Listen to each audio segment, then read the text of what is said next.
Hi there beautiful people, today I'm going to change the propellers on the Mavic Mini.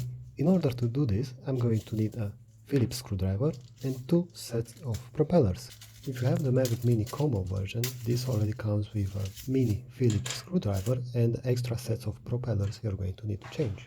In order to ensure fly stability, my advice is to change all the propellers on the Mavic Mini. First thing, we need to remove the old propellers. All the Mavic Mini screws come with a blue thread locker to ensure the screws don't come untied during flight. Hold the motor into place with your thumb and index finger. By inserting the screws in and out several times, we make sure to remove old blue thread locker that might have been left from the old screws.